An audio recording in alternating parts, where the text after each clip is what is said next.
Welcome students. आज की इस क्लास में हम बात करने वाले हैं एस्टिवेशन के बारे में, जिसे हम पुष्पदल विन्यास भी कहते हैं। तो आइए शुरू करते हैं। सबसे पहले तो हम ये देखेंगे कि पुष्पदल विन्यास क्या होता है। तो पुष्पदल विन्यास जो है, जब पुष्प बनता है तो उससे पहले हम सभी जानते हैं कि पुष्प जो है वो कलिका अवस्था में रहता है, बडिंग स्टेज में रहता है। तो पुष्प कलिका में ये जो पुष्प के चक्र हैं, चाहे वो कैलिक्स है, करोला हैं, इनके जो सदस्य हैं जिनको हम सेपल पेटल्स कहते हैं, तो ये जो है एक विशेष अरेंजमेंट में विन्यासित रहते हैं। और इस विशेष जो क्रम में विन्यासित होने को ही या इस क्रम को ही हम कहते हैं एस्टिवेशन या पुष्पदल विन्यास। या दूसरे सीधे शब्दों में हम ऐसा कह सकते हैं कि पुष्प कलिका में दलपुंजों के व्यवस्थित होने के क्रम को ही हम पुष्पदल विन्यास कहते हैं। जैसा कि आप यहाँ पर देख सकते हैं कि कई प्रकार के जो डायग्राम हैं हमने यहाँ ले रखे हैं, जिसमें तरह तरह का जो अरेंजमेंट है वो दिखा रखा है, क्योंकि कई प्रकार का जो पुष्पदल विन्यास है वो पादपों के दल, बाह्य दल, परिदल जो है उनमें देखने को मिलता है। यहाँ पर हम जो है इस पुष्पदल विन्यास या एस्टिवेशन के जो है टाइप्स की चर्चा करेंगे, उनके प्रकारों की चर्चा करेंगे और जो है इनको हम इन चित्रों के माध्यम से समझने की प्रयास करेंगे। तो सबसे पहला जो प्रकार है पुष्पदल विन्यास में वो है हमारा कोर स्पर्शी। कोर स्पर्शी, जैसा कि आप यहाँ पर देख सकते हैं कि पहला जो डायग्राम हमने लिया है वो है हमारा कोर स्पर्शी, या जिसको हम वॉल्वेट कहते हैं। वॉल्वेट या कोर स्पर्शी के नाम से ही हमें पता चल रहा है कि जिसमें कोर जो हैं वो स्पर्श करें एक दूसरे को, अर्थात इसमें जो दल या बाह्य दल होंगे पुष्प के, उनके जो किनारे हैं या जो मार्जिन्स हैं वो आपस में एक दूसरे को स्पर्श करते हैं। अर्थात यहाँ पर किसी भी प्रकार की जो ओवरलैपिंग है वो नहीं पाई जाएगी, एक दूसरे के द्वारा ढके नहीं जाते हैं दल या बाह्य दल, यहाँ पर जो है उनके किनारे स्पर्श करते हैं। तो ऐसी कंडीशन कहलाती है वॉल्वेट या कोर स्पर्शी। और ये जो है हमें देखने को मिलेगी, जैसे कि सरसों की बात करें हम तो सरसों के बाह्य दल हैं, बबूल के बाह्य दल हैं। इसके अलावा जो है हमें आक में भी, जिसको हम कैलोट्रोपिस प्रोसेरा कहते हैं, उसमें भी देखने को मिलती है। हिबिस्कस की बात करें तो हिबिस्कस में भी जो है ये स्थिति हमें देखने को मिलती है। हिबिस्कस के जो सेपल्स होते हैं, बादल होते हैं, उसमें भी जो है हमें ये स्थिति देखने को मिलती है कोर स्पर्शी। नेक्स्ट जो हमारा टाइप है वो है व्यवार्तित या ट्विस्टेड। ये जो बी वाला आप डायग्राम देख रहे हैं वो है ट्विस्टेड या व्यवार्तित। व्यवार्तित में आप इस डायग्राम के माध्यम से इसको समझ सकते हैं। व्यवार्तित में देखिए क्या होता है कि इसके अंदर जो है दल या बाह्य दल जो होते हैं उनका जो एक किनारा होता है वो दूसरे सदस्य के द्वारा एक तरफ से ढका हुआ रहता है, एवं ये जो है वो दूसरे जो बाह्य दल है उसके एक किनारे को स्वयं जो है ये ढका रहता है। या हम ऐसा कह सकते हैं कि एक जो सदस्य है वो उसका एक किनारा दबा हुआ रहता है और दूसरा जो है वो बाहर की ओर रहता है या दूसरे को ये दबाए रखता है। देखिए यहाँ हम इसको समझने का प्रयास करते हैं। इसमें आप देख सकते हैं किसी भी जो है हम सेपल या पेटल को उठाएं इसमें, तो देखिए एक किनारा जो है अंदर और एक किनारा जो है वो बाहर मिलेगा। देखिए इस वाले दल की अगर हम बात करें तो ये एक तरफ से अंदर मिलेगा और ये एक तरफ से बाहर मिलेगा। तो ऐसा विन्यास जो है वो क्लॉकवाइज एंटी क्लॉकवाइज हो सकता है, जिसमें जो है ये जो क्रम है वो चलता रहता है। और ये जो विन्यास कहलाएगा वो कहलाएगा व्यवार्तित। और ये हमें देखने को मिलता है गुड़हल के अंदर, अर्थात हिबिस्कस के अंदर देखने को मिलेगा, और कपास के अंदर मिलेगा देखने को। जो उनके दल हैं, कपास गुड़हल के जो दल हैं वो इसी क्रम में विन्यासित रहते हैं, व्यवार्तित रहते हैं, ट्विस्टेड रहते हैं। और ये जो है कह सकते हैं कि काफ़ी जो है पौधों के दलों, बाह्य दलों में विन्यास हमें देखने को मिलता है। ऊपर वाले चित्रों के माध्यम से भी हम देख सकते हैं कि किस तरीके से जो है इन दलों में कंडीशन देखने को मिलेगी। ये देखिए आप कि ये जो है किस तरीके से एक तरफ से बाहर और ये एक तरफ से अंदर, ऐसी जो स्थिति होती है वो कहलाती है व्यवार्तित या ट्विस्टेड। इसको हम कंटोर्टेड भी कहते हैं। नेक्स्ट हमारा जो टाइप है एस्टिवेशन का, देखिए आप, ये है इम्ब्रिकेट, कोर छादी या इम्ब्रिकेट, इसमें क्या होता है कि इसमें जो बाह्य दल या जो दल होता है, कोई भी एक दल या बाह्य दल, इसकी दोनों किनारे जो हैं वो निकटवर्ती जो दो दल होते हैं उनकी एक एक किनारों से ढकी रहते हैं। या दूसरे शब्दों में हम ऐसा भी कह सकते हैं कि इस प्रकार के जो विन्यास रहता है उसमें जो दल है वो एक दल पूर्णतः अंदर रहता है और एक जो है वो पूर्णतः बाहर रहता है। तो इस तरीके का जो विन्यास है वो इम्ब्रिकेट कहलाता है।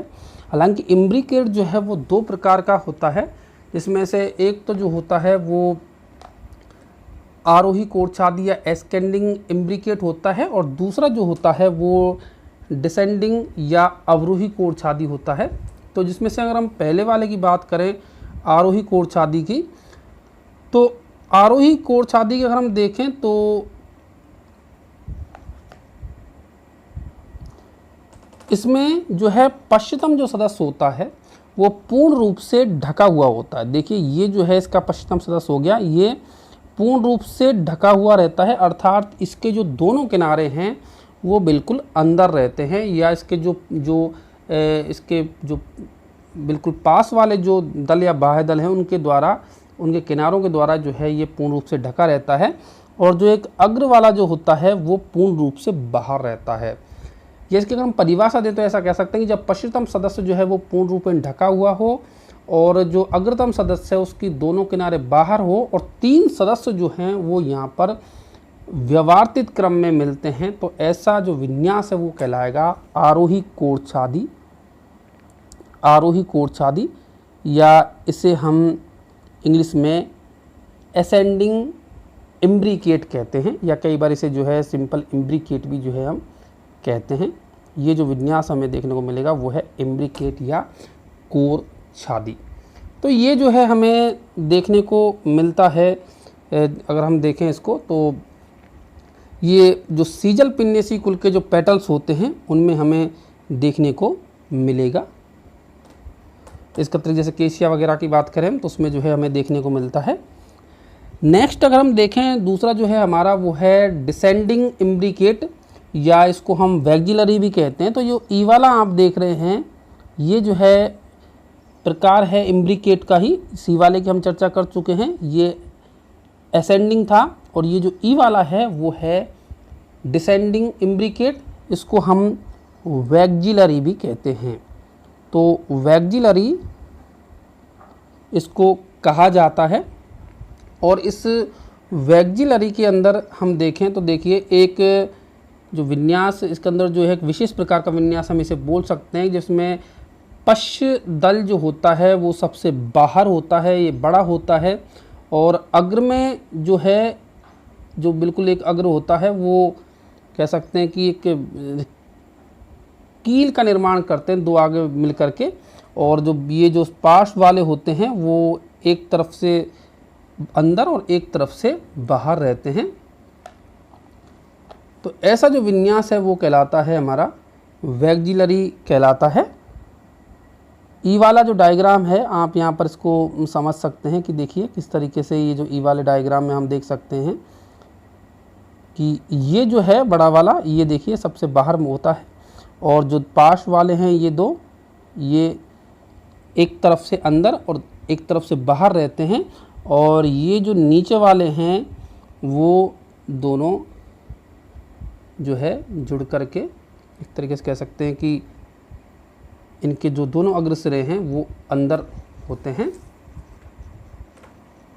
तो ऐसा विन्यास जो है कहलाता है अवरोही कोर्छादी, या इसको हम ध्वजीय कहते हैं, वैक्जिलरी कहते हैं, और ये देखने को मिलता है हमें मटर के अंदर मिलेगा। मटर, चना, सेम इसके जो दल होते हैं उनमें जो है हमें ये देखने को मिलेगा, अर्थात जो फैबेसी कुल के पादप हैं उनके कोरोलाज में जो है ये हमें देखने को मिलता है, जो कि खास विन्यास है जिसे हम ध्वजीय कहते हैं।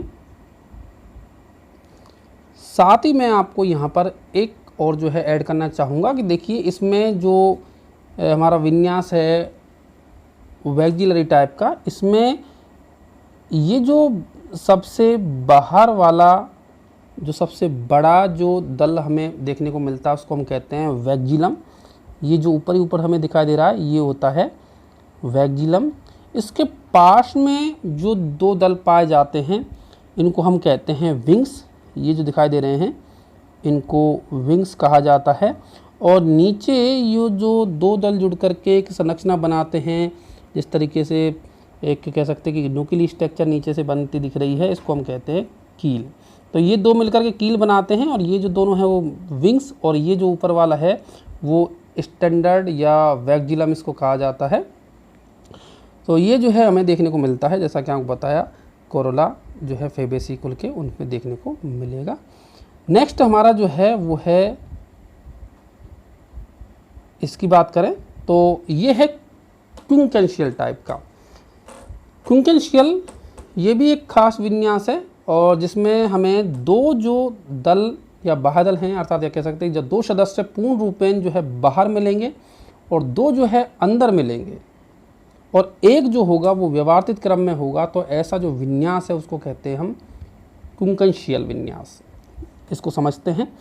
अब इसमें हम देखें तो देखिए आप कि ये वाला जो सदस्य है वो बिल्कुल बाहर है, इधर ये वाला जो सदस्य है वो बाहर है, और देखिए ये अंदर है, ये भी अंदर है, और ये जो है ये व्यवस्थित क्रम में है। तो ऐसा विन्यास जो है वो कहलाता है क्विंकेंशियल। देखिए इसका जो है एक किनारा अंदर एक किनारा बाहर मिलेगा, बाकी 2 के जो है वो दोनों किनारे अंदर मिलेंगे और बचे हुए 2 के जो है दोनों किनारे बाहर मिलेंगे। तो ऐसा विन्यास जो है वो कहलाता है हमारा क्विंकेंशियल। और ये जो है हमें देखने को मिलेगा गुआवा या अमरूद के अंदर। अमरूद के अंदर जो है ये देखने को मिलता है। तो ये तो बात हो गई हमारे ये जो 5 प्रकार के एस्टिवेशन थे इनकी।